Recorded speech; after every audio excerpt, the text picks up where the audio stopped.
Hey everybody, it's Dan, your friendly fishmonger from dansfish.com, and today I'm trying to cycle an entire new facility full of aquariums. So I have 78 aquariums that I need to cycle. I'm planning on ordering a whole bunch of really awesome fish, but rare stuff and stuff that I want to make sure goes into a tank that is cycled and has some life in it so it doesn't go through a crash.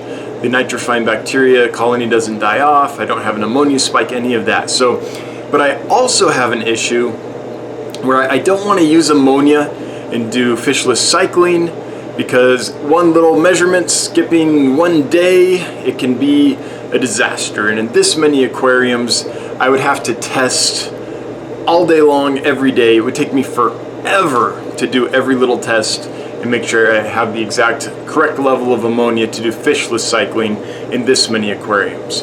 But I don't want to put fish in and do fish cycling, because some of the species I'm going to get are very rare, some of them are very delicate, and I don't want to introduce disease into the tank. Some of them are susceptible to velvet and things like that, some killifish, some wild type bettas, some other stuff. So how am I going to cycle all these tanks without using just raw ammonia or fish? And so the answer I've come up with is I'm going to use live food. So I'm going to use blackworms. Let me show you. Okay, so here's my little blackworm station. Check this out. What's that? 2 inches, inch and a half of blackworms in this bucket. This is bucket number 3. Ordered 16 pounds of them. This is bucket number 3. That is a whole lot of wiggly spaghetti. Anyway, get back here, and there we are. So, got a bunch of blackworms in there. They just came in. I rinsed them. Oops, can't see my screen. There we are. I rinsed them. They're ready to go.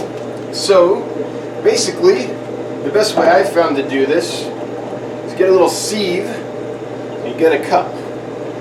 And you take a sieve and you put it in the cup. So we're putting about 3/4 of a cup of blackworms in each of these tanks. Oh, this will be fun to watch. Let me bring the camera over so you can see these going in the tank.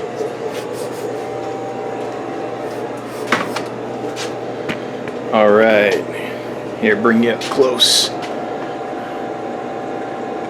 There you go. So this is how I'm going to start the cycle. Boom.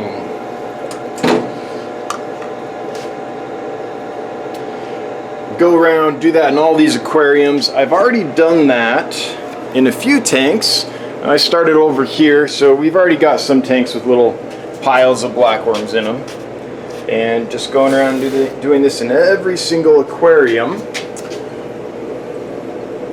so that I can cycle these without introducing disease from fish or screwing everything up by trying to do a fishless cycle with just straight up ammonia.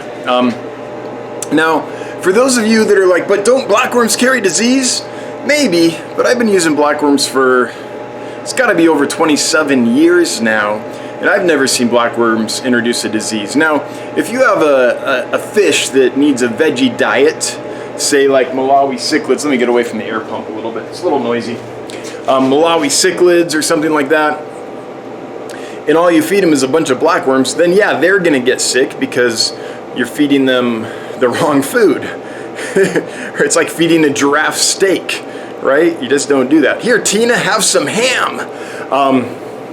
Hope you got that reference, Napoleon Dynamite. Anyway, so I've seen problems with people feeding the wrong fish the wrong foods, or feeding the wrong foods to fish, but I've never seen blackworms introduce disease.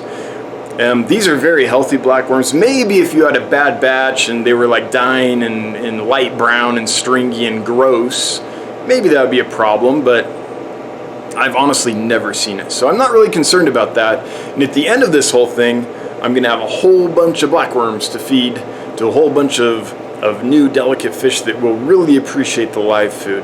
So that's the organism I'm going to use to cycle the tanks. Let me show you how I'm going to introduce the bacteria into the tanks to get them up and cycled. So a few weeks ago, I bought a couple bags of lava rock from Home Depot, my local big box kind of hardware and gardening store. And I think each box was $4 or $5, or each bag, and has a whole bunch of lava rock in it. So I took some lava rock and I scattered it among my current established aquariums. Here's a big pile of it here. These are aquariums that have been set up for a long time and have not had new fish added for quite some time. So I'm pretty confident that they're healthy. Now, there's always a chance. These are Pandagara and Geophagus weinmilleri and a mystery loach that came in as a contaminant. Now, there's always a small chance that these fish could be carrying a disease. And so one reason why I'm cycling the tanks in the annex for a couple weeks before I get new fish is to give any diseases a chance to die off, because the vast majority of diseases, parasites and things like that, if they have not found a new host in a couple of weeks, a week or two, they're probably not going to make it.